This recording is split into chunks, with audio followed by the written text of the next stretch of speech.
You are listening to the Kelly Confidential podcast with Kelly Wilkes. This is episode 29.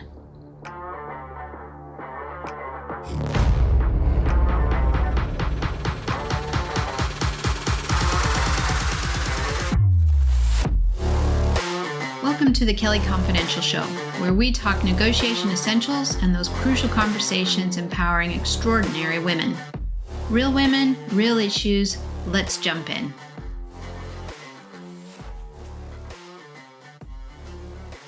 Hey, welcome back, friends. Thanks for being here. Today we're talking about women in business, specifically setting up your own business. And at the end of 2023, The Guardian reported in the UK a record number of talented but arguably fed up and frustrated women were leaving traditional jobs to open their own businesses. More than 150,000 of them in 2022 alone, which was a historic number. And this took the all-female proportion of UK business owners to just under 21%. And in the US, a study by Wells Fargo released in January showed that the number of women-owned businesses between 2019 and 2023 increased at nearly double the rate of those owned by men.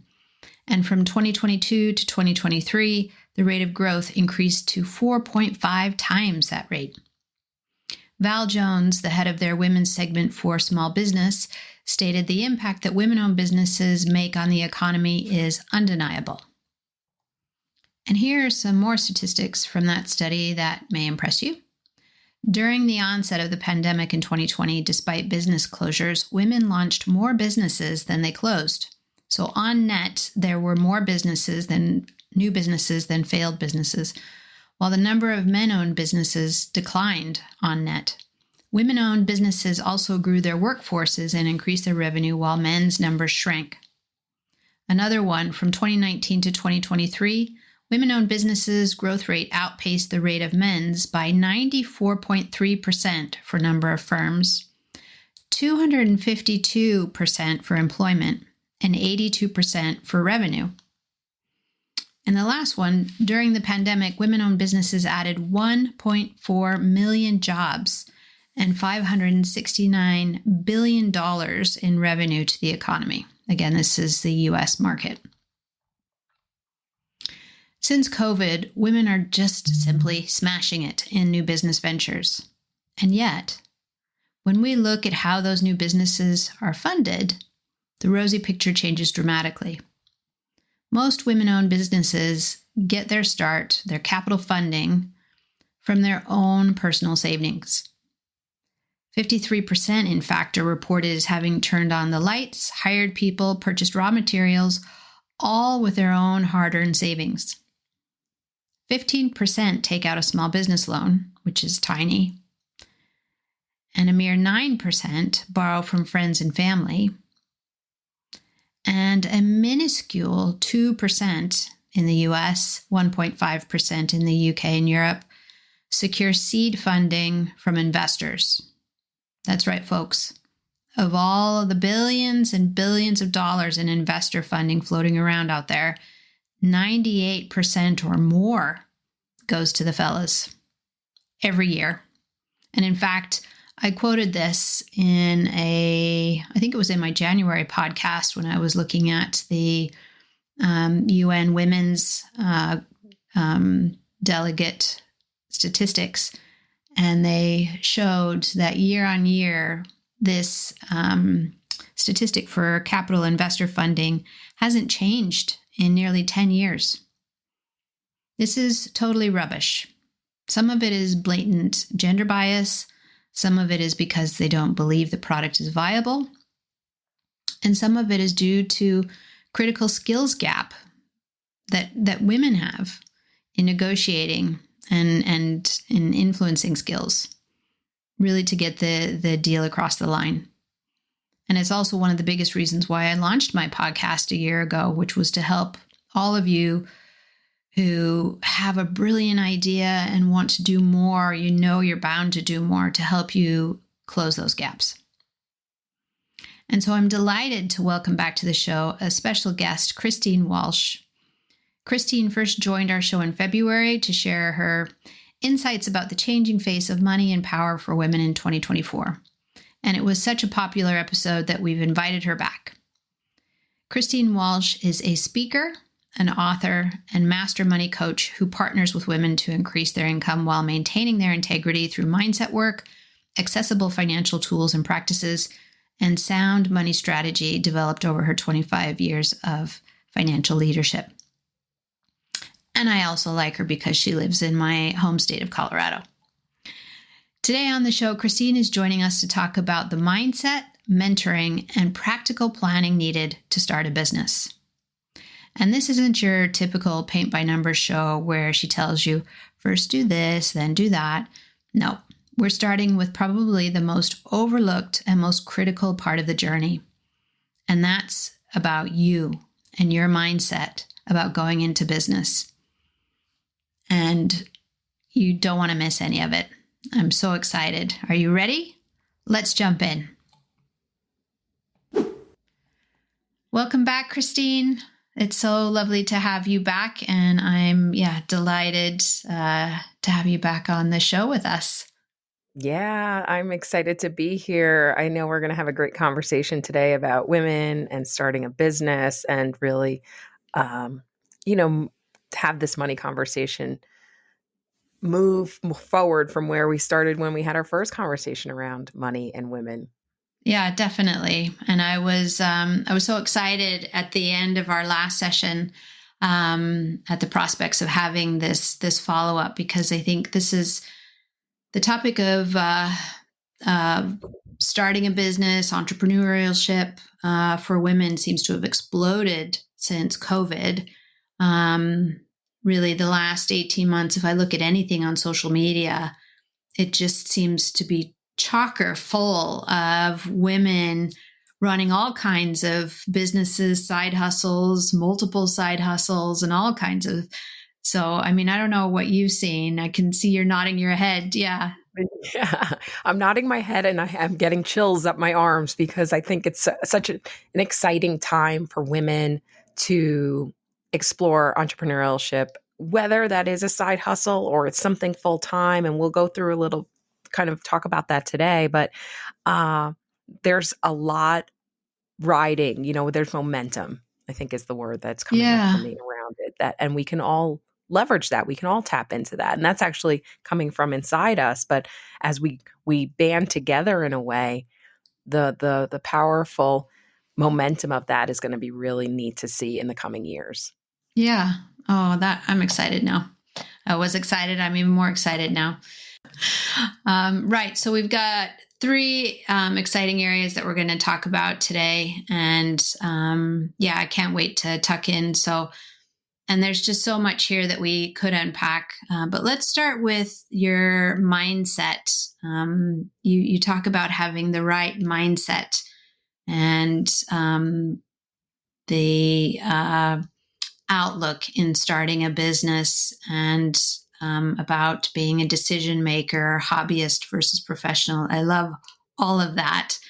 And tell us more. Tell us what you mean by that. I think this is an area that's so often overlooked, as you and I were discussing. So important. Tell us a bit more. Yeah. It's when the call for us to start a business or start some new venture comes up, there is some tapping into a vision. There's some, of course, how am I going to do it? What do I need? What resources do I need? And I want to highlight, and I think we all know this deep down at some level, the importance of our own self-understanding, our own self-awareness, which is what I consider our own thought processes and feelings, which is what is the essence of a mindset of how we're showing up and looking at ourselves as we go into a business and start a business at whatever level that is, whether it's this grand idea of a huge multi-million-dollar bill, I don't even know, venture, or it's something smaller, or it's something like a side hustle. And who we be and how we view ourselves is very important to the equation of creating a thriving business, a fulfilling business, a successful business. So our thoughts and feelings on what business is, what does it look like, what have we been exposed to or not, is a really important part of the uh, the success. And I do believe that a lot of our success in business starts with the mindset, because if we don't have a solid foundation within ourselves of some semblance of confidence, I mean, not overconfidence or not over knowledge or not over perfection or anything like that, but just some solid, like we have our own back. Mm-hmm. I think that's going to help in any strategy or practical, tactical concepts that we need to apply, because if we don't get that validation on the first, second, third, fourth try of starting a business and all the accoutrements that come with starting a business, we can start to beat ourselves up, for lack of a better phrase. Yeah. And that's no fair. Yeah, I mean that totally resonates, and I'm sure I'm not alone. And I was thinking that as you were speaking, that it would just, as you say, getting your back and having that self validation and not taking the time to do that has a diminishing effect.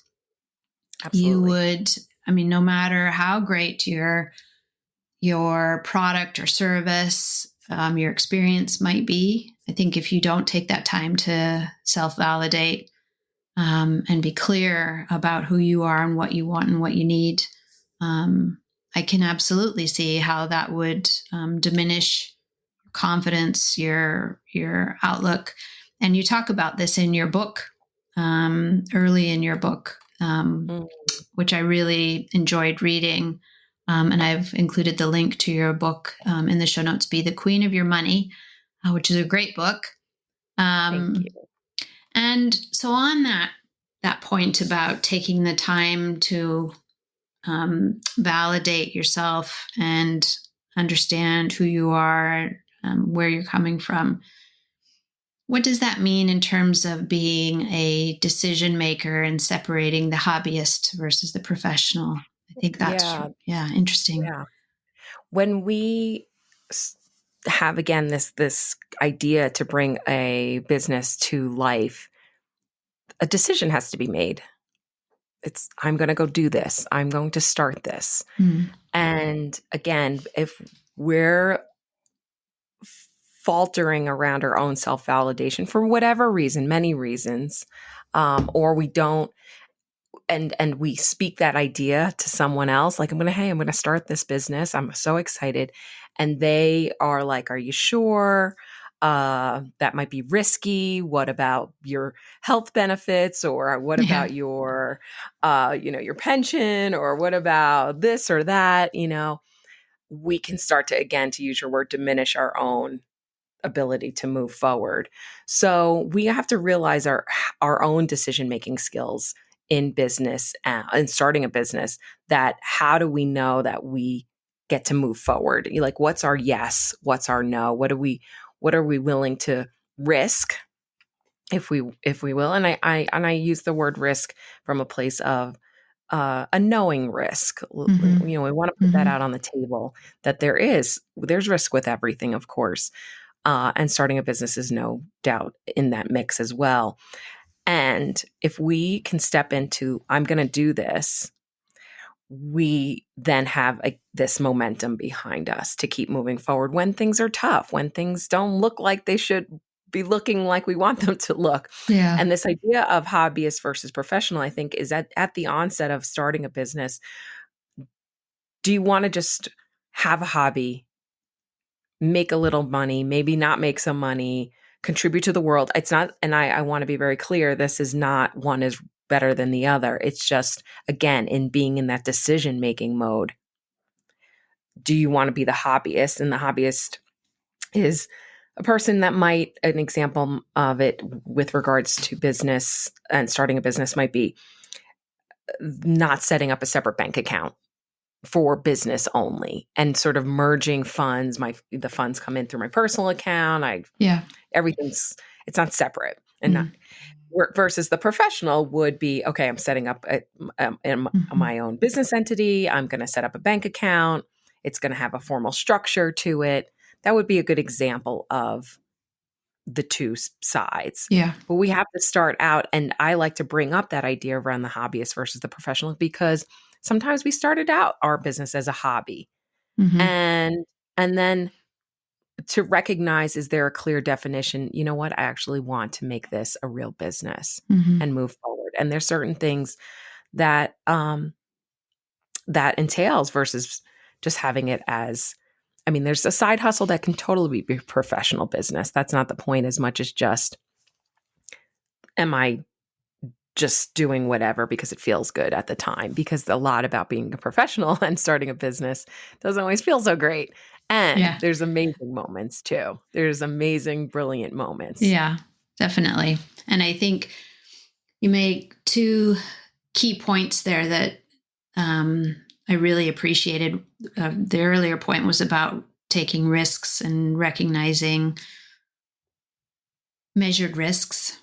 And Mm, as you're going through the decision making process and on your path to determining whether this is just a fun money making hobby or could be a real profession, hmm is taking those informed risks, where you're doing your research, looking at the marketability, how much you can invest, how much you can sell for, all of those really pertinent things. Um, and then determining what you want from that, and Yes. Yeah. whether it's something that you're doing for altruistic reasons because it Yep. makes you happy and brings you joy, or because you want to make a living from it, you want to make money from it. And I'm just giving two examples there. There could be 10 different reasons. So it doesn't have to be one or the other. But I think you make such important points that because it takes such a large amount of investment of time, you know, your personal metal, Yeah. Yeah. capital, things like Yeah. that. It's important Yeah. that you recognize that. So I really appreciate that distinction and sharing with people, they need to think about that. Yeah. I think knowing your why can help with decision making, having a vision, whether it's written down or it's formulated in a picture in your head. Mm-hmm. Knowing the why you're doing this is going to help with decision making along the ways, in small ways and big ways, along the journey of having a business. And I think that really is a key part. And it all falls into that before the starting of the bank account and before the starting of getting the bookkeeping set up and the marketing and the sales and all of that, and bringing business in. Really more of the tactical pieces is, why am I doing that? Because I do believe, and I'll just speak from my own experience, there's so many times that I've had to touch on that. Mm. I have it now in a document, the original, like, why am I doing this? Have to look back at that in what were some tough times, and there's Mm-hmm. will be continue to be that.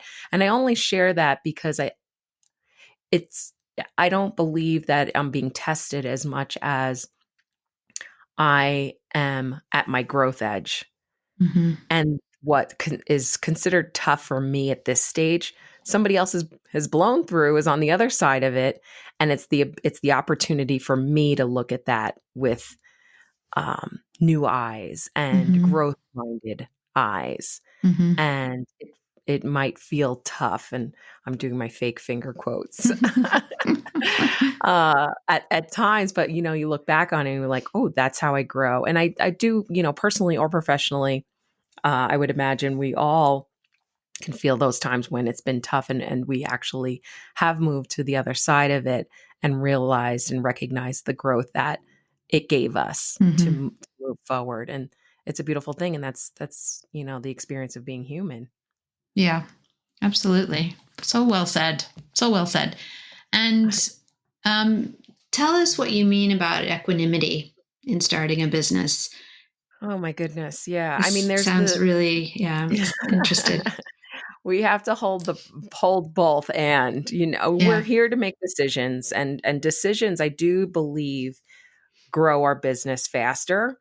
I'm not saying being hasty in making decisions, but making decisions to move us forward, which will bring in the piece around being okay with it not going well, Mm-hmm. aka maybe having a failure here and there, which we can dig into.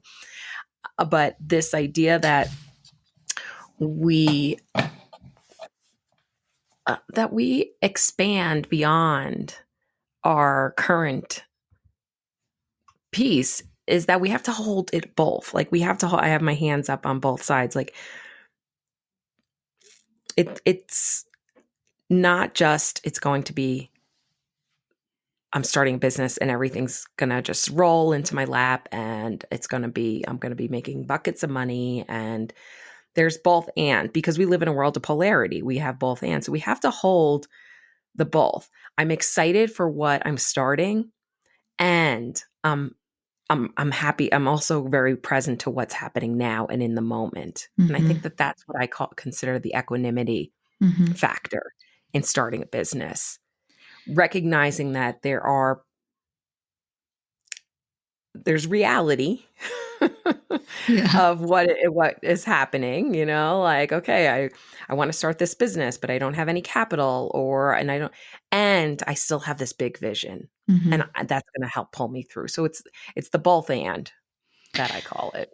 And what do you recommend for people just starting out to help them understand that about themselves? Because I'm immediately thinking, ooh, people need to understand their own archetype. So, Yeah. for example, if they're an individual who is easily distracted by the exciting stuff, Yeah.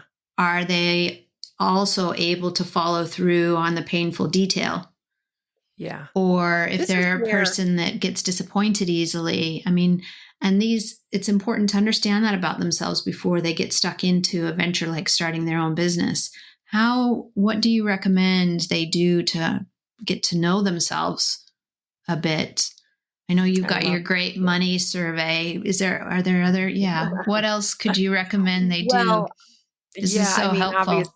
it's such a great question, because, and I get excited to talk about it, because I think it is where we recognize we can't see the label of the jar we're in necessarily. So, again, to the point of doing our own self development work and awareness around that. However, in on to leverage that might be, who do I need to support me? Where are my weaknesses, for lack of a better word? Who can help me with that? Because I grew up in a family where I was raised to be very independent. On your own, you can do this Mm-hmm. on your own. And I think in our day and age, in what is really becoming an amazing time for women to start businesses, and is very natural for us, is to be in connection and to be in Mm-hmm. collaboration and to be in support of each other. Mm-hmm. Like all boats rise with the tide. So Yeah. what a great example, just to kind of ground it down into the day to day, is what support do I need? Do I need a team member? Do I need coach? Do I need mentorship? Mm-hmm. Are there resources out in the marketplace that can help me recognize where I don't shine? Like, where is my Mm-hmm. zone of genius, even, Mm-hmm. to speak to Gay Hendricks' book, The Big Leap, to Mm-hmm. recognize where we shine in our business, and who can support us in the areas that we probably could do. I'll just, again, speak for myself. I could probably do, and Yeah. I don't need to, or maybe I don't want to, Yeah. and Not interested getting in through doing that. that part of the business. Yeah. Exactly. Exactly. So again, the answer to that question for me is around support, Mm-hmm. and recognizing it's actually it elevates a business Mm-hmm. to be in collaboration with others. It's actually more fun, Yeah. I mean, than doing it alone. So, Yeah. And I 100% get that about growing up to be independent. and and I think it was celebrated that we should be fully independent, forge the path, be good at whatever on our own, stand on our own 2 feet. But it's very limiting if you're going into business. You absolutely need that support. And so talk a little bit about mentoring and networking and how important this might be for women starting out and putting some feelers out to either start a business, or maybe they're in the throes of setting things up and forging ahead with their business.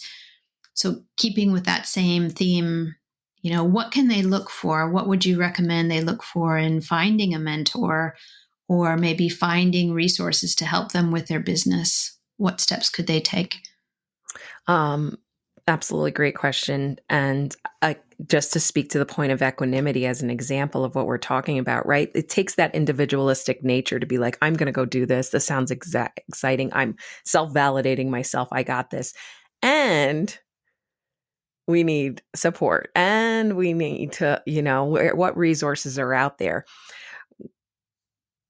If I was to be starting a business, and what I would be looking for in the external would, here in the States, we have the Small Business Administration, which I love. And there's many resources in there. In the state of Colorado, where I live, we have a startup community that I think is finding its kind of finding roots and bases like that across the country and perhaps around the world, where there's other people starting up businesses, and there is an energy of, we can do this, we can find a way, and we can do that better together in collaboration. But when I started a business, I live in a small town. We had a networking group that we're all in there starting our businesses or growing our businesses. And I just knew that if I wanted to be part of a bigger community, I wanted to be in support. I wanted to have support for myself, but I also wanted to support others. So it can really start very grassroots in a way of like, what's in your community, your current community? Is there anyone that has started a business that you might reach out to? I know when I do presentations, particularly anyone who's like, it's more, my background's personal, is finance, but I talk a lot about business finance, but also personal finance. When I have someone who comes to a presentation where I'm talking a little bit more about personal finance and they are looking to start a business, they see that and they reach out to me and say, hey, Christine, would you be up for, a quick call to just go through some of the things that you might want to think about in starting a business? I love that. I'm not here to, I want to support that. I want to support that. And I think there's plenty of people who have established businesses that you'd be really surprised if you were to reach out to them and say, hey, would you be up for a conversation or a cup of coffee or a cup of tea to walk through some things I'm thinking about? It's really important that we have people who do support us in our entrepreneurial journey, because there also can be people that don't. And that's natural. It's both and sometimes that might be people close to us, and that's natural too. It might be a partner, it might be a family member, it might be a good friend, and that's okay. I want to just put that out on the table here, because that can be natural, because they might be concerned about risk. They might be concerned about like how you'll support yourself. They might be concerned about how you might change. And I think that that's a key piece to finding support systems that have people that are in it that are for you, and you get to trust in that. So there's formal organizations that can support you, but I also like that idea of, I see that person running a great business down on the corner, a flower shop or something. What if I went in there and just was like, I see what you're doing. I love what you're up to. I've thought of starting a bricks and mortar venture. Would you be up for, having a conversation one day and give me your some of your best tips or, Yeah, I think that that's definitely. really a beautiful relationship that could form from that. Yeah, I completely agree. And such a good reminder to just look in our own neighborhood, Yeah. literally and figuratively, because our Yes. neighborhoods are now online as well. Um, Yes.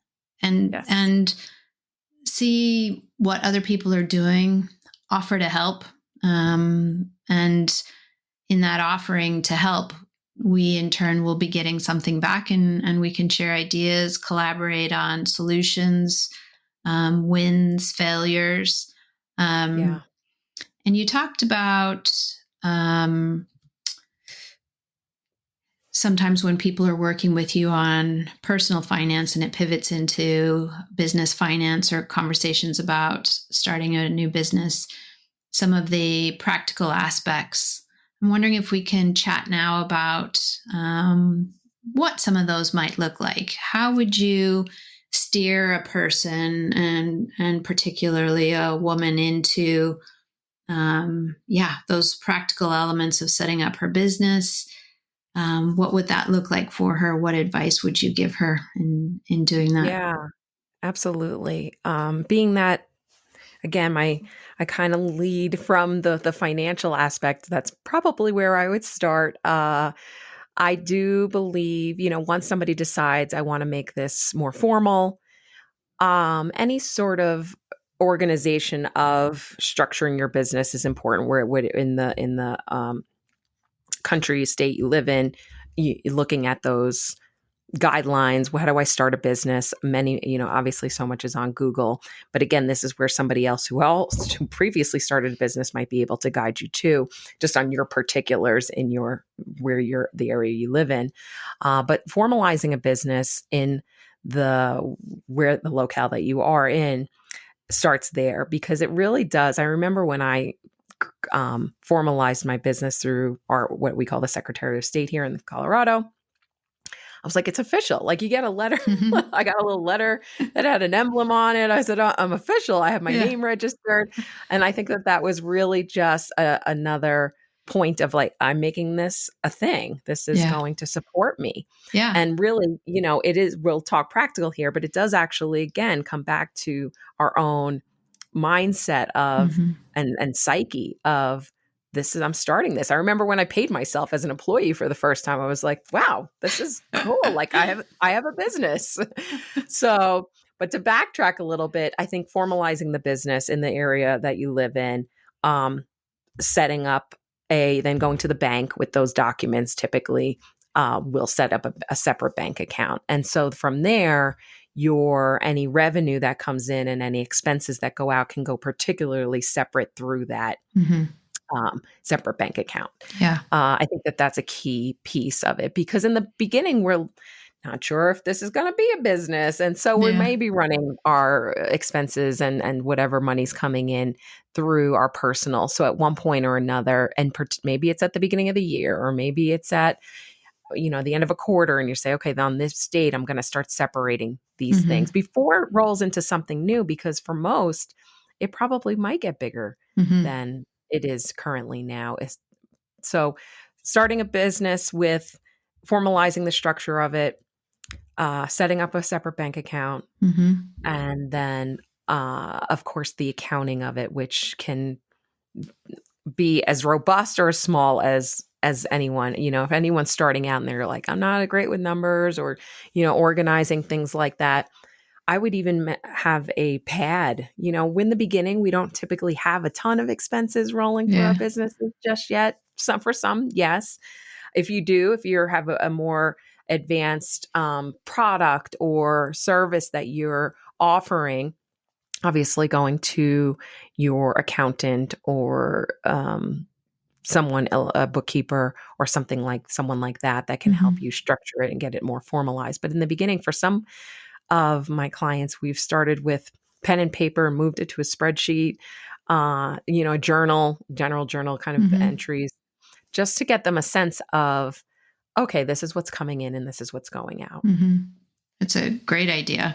So simple too. Just keep it right next to your mouse. Yeah. Yeah. Yeah, Just, exactly. You're just note take. I'm a big writer on paper, so there's hmm that's if we can't with business and anything really with relating to business, I always think if there's not a simple essence to it to start with, hmm it can't grow beyond that, I think super strong. Yeah. So a lot of times I'll start things on a spreadsheet and then it advances into a bigger piece, hmm whether there's some for accounting, QuickBooks, I move it to QuickBooks or some, other part of hmm the business. So Yeah. that's kind of the big parts of on the financial aspect of things.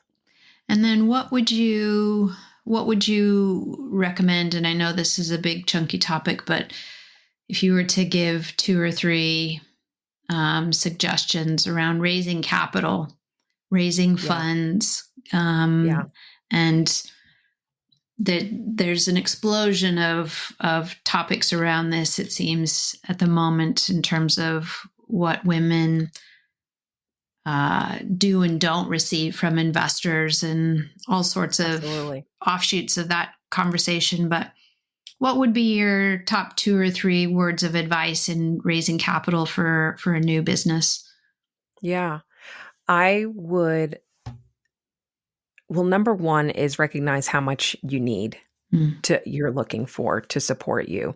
Is this operating? Is this working capital that you're needing? Is this to invest in some machinery or some sort of capital expenditure that you're needing? Um, there are, unfortunately, and this is why I do the work that I do, some limitations to raising capital for women, particularly here in the States. And it's shifting, and I'm supporting that. Uh, but needing resources, again, I think having a local bank available to you, I do prefer a more regional bank than a big bank. We have a lot of big banks here in the States that just it's hard to reach people. I want to have Mm. that relationship with my Yeah. banker. Yeah. It Absolutely. was very helpful during the period of COVID when I was either for myself and supporting my clients and Mm. getting resources for them to support their business. Was able to go into, I didn't go into the branch. Obviously, it was COVID time, but to be able to speak to someone on the phone that I have a relationship with. Yeah. Hmm. So that's one piece. And of course, I mean, so many people have started businesses using just straight up credit cards. Hmm. Not the best opportunity for Yeah. money because of the high interest rate and the Hmm. revolving nature of credit cards. However, that is an access to resources.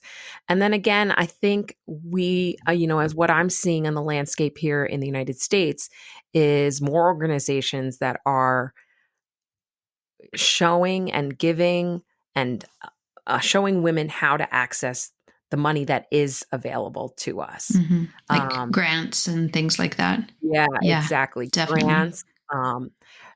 There's accelerators. Hmm. There's co- um, g- uh, competitions in a way. I don't know if Hmm. that's. I think Yeah. like I know of one. They don't call it a competition. They call it a co-opetition because we're Cool. coming together. That you can be in and raise $5,000, $10,000, $20,000. There's Hmm. tons of again to Google resources. There's tons of bigger businesses that offer grants to Hmm. smaller businesses to start Hmm. up, Yeah. um, which I think is really neat, Yeah. you know? And so important. Yeah. So that women don't feel, well, really anybody starting a business, but because I think women are on the lower rungs of the ladder when it comes to investor funding, seed Yes. funding, Yes. 98.5% of the time. Yes. Um, all of these grant programs, any program like that, these accelerators that you Yes. mentioned, absolutely people need to capitalize on. Um, Yes. and thinking about raising capital and taking these steps, these are material steps forward in business. Let's talk about failure. Mm. In one of your recent blogs, which I really enjoyed reading, it was called 5 Power Money Moves for Entrepreneurs in 2024. Um, one of your last points was labeled "Learn to Fail Well." And I just loved that. Talk to us Who about puts that. who puts those two words together? I I loved don't know where. Do those words go together? Yes, they can. Yes, they can. Let me be a stand for that. Um, as we were sharing before we started the recording, you and I, Kelly, just saying, for me, I grew up when there was a failure or a mistake or something went wrong, I got in trouble, kind of, Mm. and that was the equivalent. So here I am going to Mhm. start a business where there is measured risk, there is decision making, there is going to be things that don't work. How am I going to be able to digest that and move forward? Yeah. And the concept of failing well is being taking the sort of the outside observer look at it and not making it personal to you that you Mm. did something wrong, but taking that observer like, well, okay, what happened? What was the lever that was pressed that might have made this reaction happen? Yeah. And how do I switch that? What do I look at? And sort of becomes a little bit more mechanical, Mhm. because what we can do is take that feedback. And this is why I talk about making decisions fast to make money faster or to have success Mhm. faster.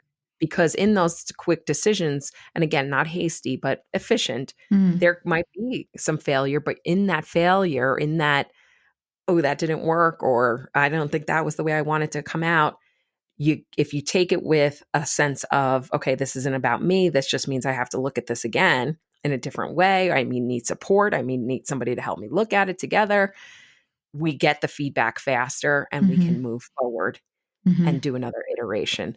Uh, I think, gosh, I'll totally screw this up, but something with Thomas Edison and inventing the light bulb. Apparently, he went through, a bazillion iterations of the light bulb before he got the one that worked, right? Or Yeah. the concept of the one that worked. Yeah. So it's that same thing. We are not seeing, and this is a detriment to what's happening with social media and so much that we see and media in general, traditional media, that it all works out, or this is the Mhm. great product at the end, this is the great Mhm. service at the end, and we forget about all the iterations. Mhm. I love the analogy also of, right, when a space shuttle goes up or to the moon or something, it's never on the correct path. It has to continuously autocorrect Yeah. to get to where it's going. Mhm. I think probably airplanes are probably very similar. It's never the direct path. Now, this isn't to, again, dissuade us from starting business. This is, if I believe, if we're in business, we're in the business of solving problems. Yeah. So if you're in this problem solving business, and we have a problem with our own business, we have to be in that mode too, Yeah. and not really, and have our own back with it. Again, I go back to that from the beginning of our time today, is to go back to having our own back around things. Mhm. Like, it's okay. And we're moving forward. Oh, Yeah. this was a mistake. This kind of stinks. This isn't what I was looking for. And I still have my vision. I still am going forward. Mhm. I'll find another way. I love that. That makes complete sense. Um and you're absolutely right that, anywhere we look in all of the technology that we have, the advancements that we have, the science that we have, those achievements were on the back of many, many failures. Yeah. And in each failure, a lesson is born. And Yeah. we take from that Yeah. and we apply and we move forward and we apply and we move forward. Yeah. Um, and also your point about getting our back in, and I say being kind to ourselves Yeah. in those Exactly. journeys and Yeah. in that path where um, we are going to stumble sometimes, Yeah. and it's in how we get up and we continue and we move Yeah. forward. And I really loved what you had to say about kind of stepping away from the failure personally and looking at it clinically, and just from a almost a third party perspective, and saying, okay, let's break this down. what Yeah. what do we need to do differently for it to succeed the next time? Yeah. It's almost like being a scientist in a way. Yeah. You have the hypothesis, then the experiment, then the feedback, and then you reiterate. Yes. And that is that's how we are as humans. I mean, that's really who the heart of us is, and that's where growth happens. And so again, to come back to the idea of wanting to start a business, is all of this is part of the journey, and it's brilliant. I love being an entrepreneur. I love supporting other entrepreneurs in all the different stages, because I think it allowed me to see what my potential can be. Mm-hmm. And so, and it's a great avenue to wealth. It's a great, it's exciting. It's creative. Mm-hmm. So if anyone is out there listening and considering starting a business, I got your back. Sure, Aw, Kelly does too. we definitely do. Let's do this. And I'm including all of your contact points in the show notes again, as I did last time. Tell us, as we're wrapping up, what's in store for Christine in 2024? What have you got on your roadmap for the rest of the year? I know you recently did a sales pop-up class. Have you got any other courses or offerings that you want to tell people about? Thank you. Yeah, raising capital there's an internal raising of capital, which is learning to, your own sales philosophy, which is very important as a business owner. For 2024, I am really been inspired by the idea of outside capital resourcing, and I'm curious for myself and looking at how can I create what I'm preliminarily calling an incubator for women to have the resources, have the tools, have the skill set, have the mindset, develop that for themselves, again, aligned for themselves in sort of some, I don't know, collective way. I mentioned here in the States, we have the Small Business Administration. Mm-hmm. However, it doesn't have, it's for everyone starting a small business. I want this to be women focused. Mm-hmm. And I also want to pull in that sort of mindset piece and personal development piece that comes along with growing a business that the Small Business Administration doesn't have, which is totally fine. But really having this sort of common place where women can come together. And of course, right now it's virtual, but maybe there's something down the line that it's, there's offices, or I don't know. Ooh, watch this space. That sounds exciting. I love that. Yeah, thank you. The incubator. I love that. Yeah. Oh, yeah, I'm very excited to see. Something. I'm not sure how it'll all come together, but I really, pulling all of the resources that we can have come together for women to tap into. What do I need? And there's mentorship in there. There'll be, just something about that. I don't have it fully fleshed out, but that's the essence of it. It sounds exciting and wholly necessary. And I think will be of great value to people that are thinking about or starting their businesses. I'm excited to hear more about that. Well, keep us posted. Yeah. I will. Thank you for having me. Always such a joy to have a conversation with you. Well, loved having you, Christine, and look forward to having you back again real soon. All right. Take care, everyone. That was Christine Walsh, everybody. And I've included all of her details, ways that you can work with her in the show notes. So check those out.